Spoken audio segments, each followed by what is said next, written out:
We're going to cover multiple choice questions for the listening paper in this lesson. Okay, so multiple choice questions are a type of question you're probably very familiar with. For the listening paper, most of the time you're going to have a question with 3 answer choices, just like the ones you see here. There's a basic question, for example, number 1, the reason for the special seminar is, and then we need to choose the correct answer based on what you hear. Okay, so a very familiar question type. We're going to look at strategies related to this question, these 2 questions here in just a moment. But first, let's talk about what to do and how to strategize as you approach these questions on the IELTS listening paper. First of all, just some basic information. These questions, the directions are very simple. You're just going to choose the correct letter, A, B, or C. It'll tell you which choices are possible there.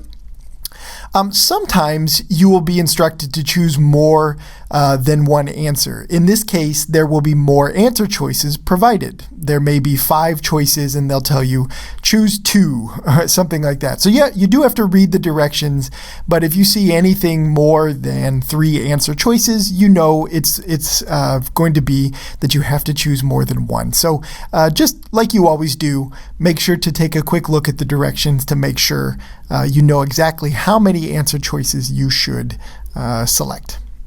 Okay, now some more basic information about this question type.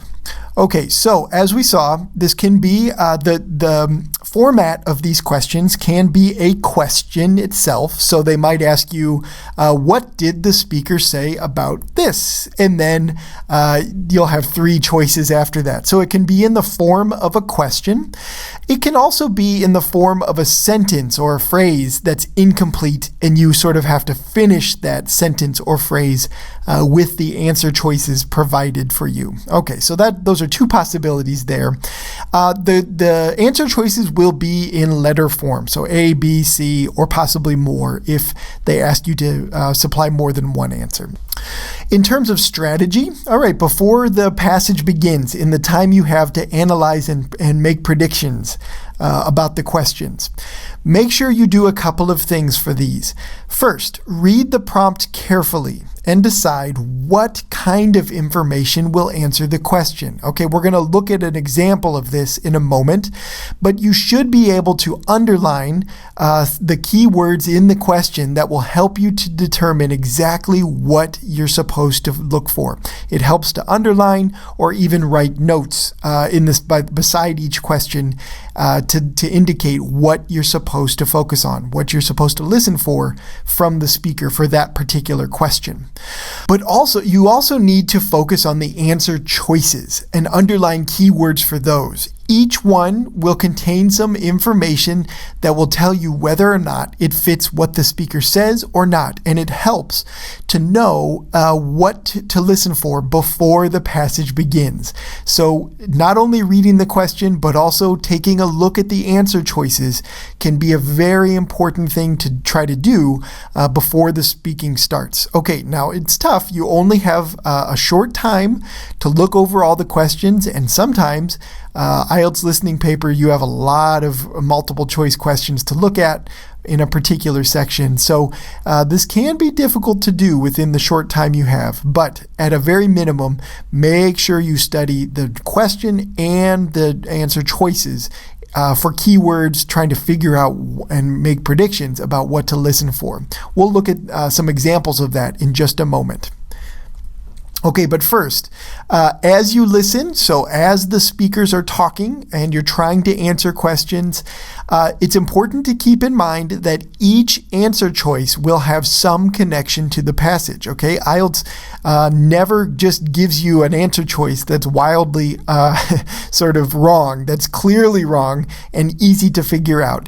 Each answer choice will have some connection. Either it's going to be maybe a similar word or exactly the same word is used in the passage by the speaker, Or there's a sense in which, possibly each of answer choice might feel correct if you didn't have especially a full understanding of the vocabulary words, or maybe you misunderstood a sentence or something like that. Okay, so IELTS chooses its answer choices very carefully, and each one will be somewhat tempting, although there will only be one clear answer for each question. Okay, now often as you're listening, you're going to hear what you think might be a correct answer, but then later the speaker changes course, changes his or her mind, or makes a correction, or does something to change the information. For example, let's imagine you have a sentence like this in the listening passage you're listening to. So the speaker says, "I would love to join you at the theater this afternoon." And maybe the question you're trying to answer is about, what time will the two people meet each other? Morning, afternoon, or evening? Okay, so here, we think we have the right answer because the speaker said afternoon. But then a few seconds later, or even later than that in the passage, the speaker corrects himself. I have an appointment that will last until 5:30 p.m. Could we get tickets for 7 p.m.? All right, so in this case, the correct answer, assuming that the speaker doesn't change his or her mind again, is going to be evening, not afternoon or morning, because of this correction. Okay, so be careful for that. The changing course is something that can happen pretty regularly on the multiple choice questions on the listening paper. Okay, now let's take a look now at the sample questions we saw at the beginning of this lesson and think about how to use our strategy in order to approach these questions like you would want to do on the test. Okay, so the first thing we do, as mentioned earlier, is to take a close look at the question itself. So, number one, the reason for the special seminar is what? Okay, and we've got those three choices there. Now, the key to this and the most important part of the question we see there is the reason. What we're supposed to listen for is the reason for the special seminar. So our answer choices are going to be reasons, and that's what we're going to be listening for from the speakers in the passage that will come soon. So as we're planning and as we're trying to make predictions for what answer choices to select, we need to underline or circle this part of the question because this is what we're listening for in the passage as the speakers are talking. Okay, now some things to think about with this particular question prompt. All right, now it says special seminar, the reason for the special seminar. Now, we haven't listened to the passage yet. We don't know what the speakers are going to say. So we should ask ourselves a question. Is this going to be one of several kinds of seminars discussed in the passage? Is there going to be a regular seminar or some kind of different seminar described? We don't know. That would be something to be careful about with this question, that there might be different seminars described. And so we have to keep all of that straight and think about which seminar relates to this particular information, which is only focused on the special seminar. Okay, so something to consider there. I would certainly underline the reason in this question and probably put a question mark next to special seminar just in case the speaker starts talking about different kinds of seminars. All right, now, as we look at the answer choices and think about what's coming for those, notice that we have three very different kinds of activities here. We have review, planning, and discussion. Okay, so those are three very separate, very different types of things that could be described here, and those would be good things to notice, that those are our three options for this that will supply the reason for the special seminar. Okay, so those are the things I would underline and try to take a quick look at to analyze question number one. Okay, question two then, pretty similar kind of thing we have to do. So, question two, the speaker instructs the class to. Okay, we need to listen for, the key information there is to listen for what the speaker tells the class they must do. Okay, so we need to underline that part because we're looking for some type of thing that's sort of maybe in a command form or a set of instructions.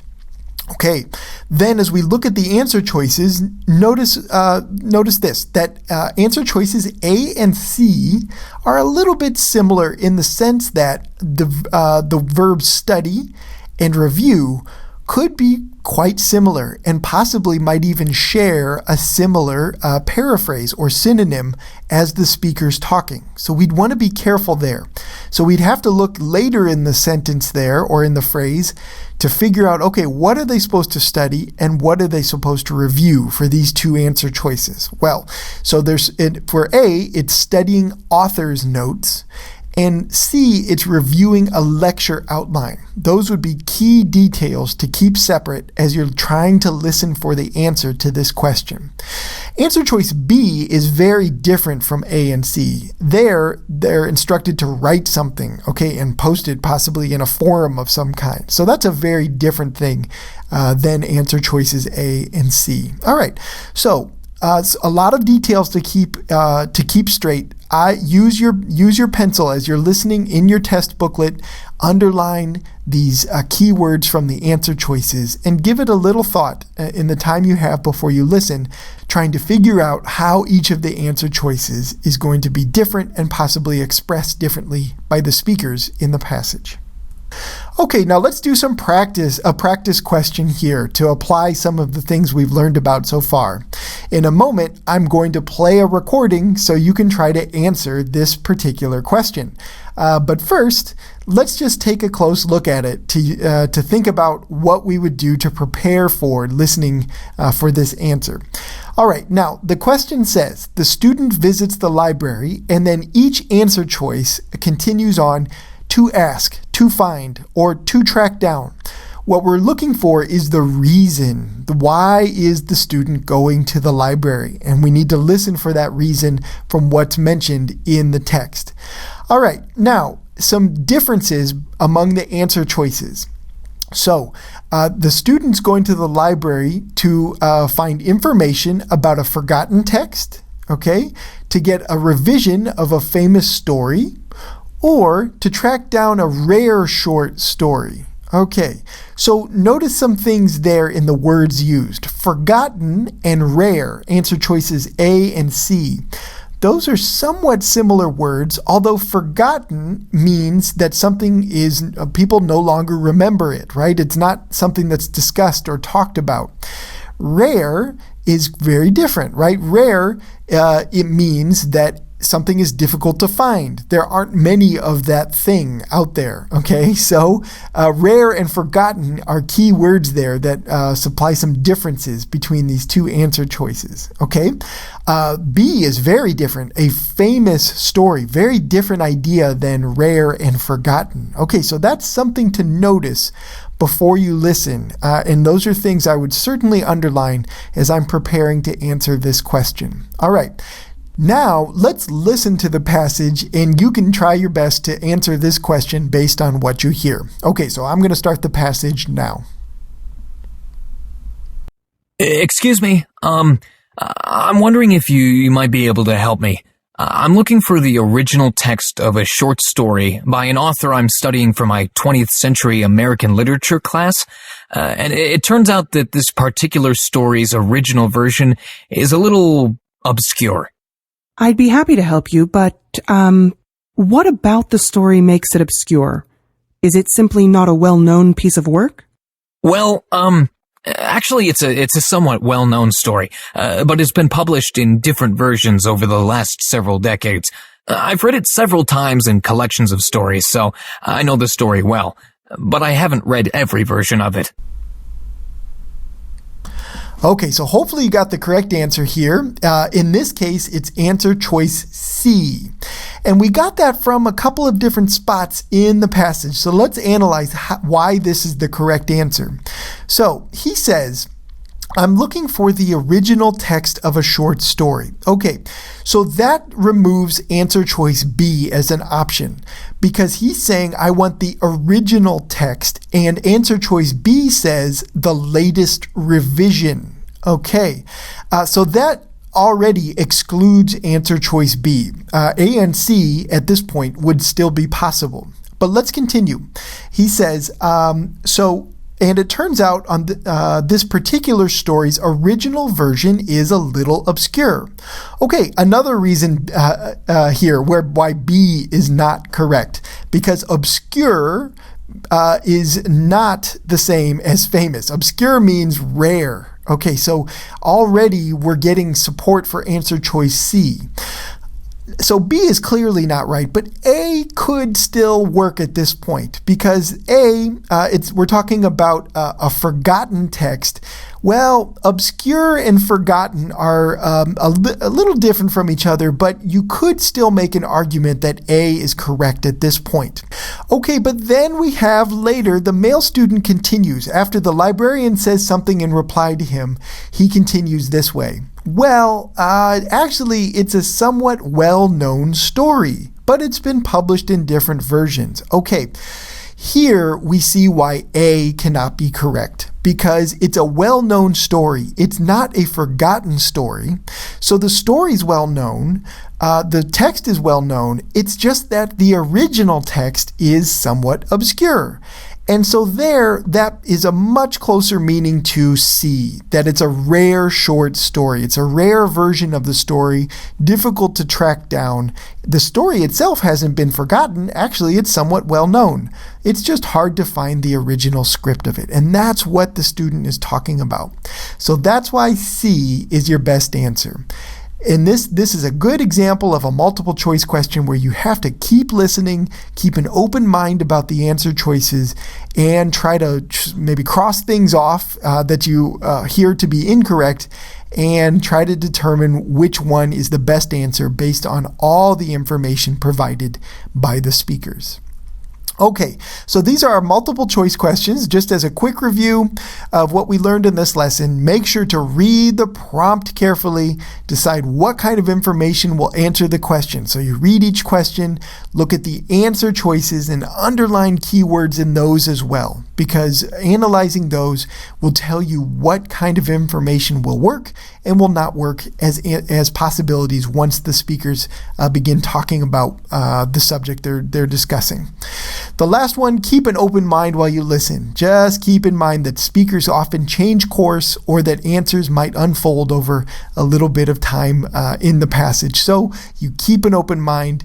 Try to figure out which one is the best answer after all the information is provided for each question. Okay, so those are multiple choice questions and how to approach them on the listening paper.